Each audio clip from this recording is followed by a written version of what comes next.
tree by the earnest lawns there called Casey at the Bat. The outlook wasn't brilliant for the Mudville Nine that day.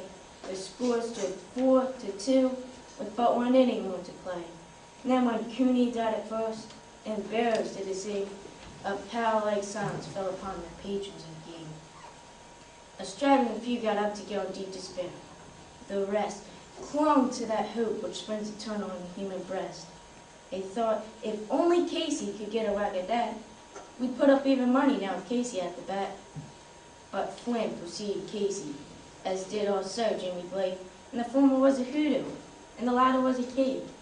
So upon that stricken multitude, grim, melancholy sat, for there seemed but little chance of Casey getting to the bat.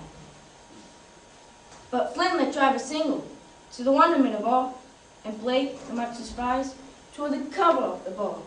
And when the dust had lifted, and men saw what had occurred, there was Jimmy safe at second, and Flynn a hugging third.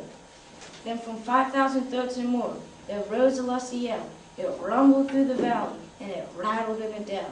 It pounded on the mountain, and we called upon the flat, for Casey, mighty Casey, was advancing to the bat. There was ease in Casey's manner as he stepped into his place. There was pride in Casey's bearing, and a smile in Casey's face. And when, responding to the cheers, he lightly doffed his hat, no stranger in the crowd could doubt 'twas Casey at the bat. 10,000 eyes were on him as he rubbed his hands with dirt. 5,000 tongues applauded when he wiped them on his shirt. Then while the working pitcher ground the ball into his hip, defiance flashed in Casey's eye, a sneer curved Casey's lip. And now the leather-covered sphere came hurtling through the air, and Casey stood watching it, in haughty pain over there. Close by a sturdy batsman, the ball in heat is fed. That ain't my style, said Casey. Strike one, the umpire said.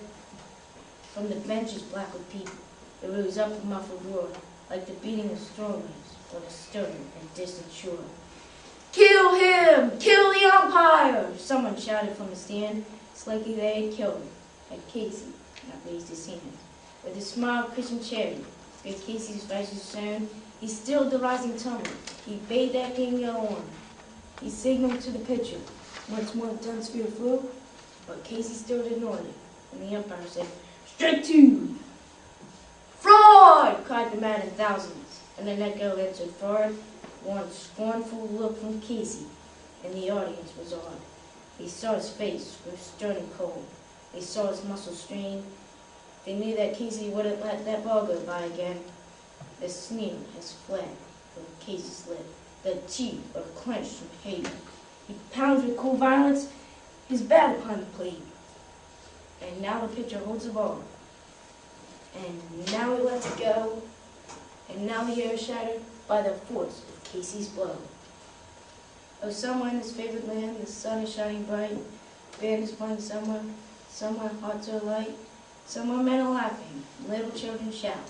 But there is no joy in Mudville. Mighty Casey has struck out.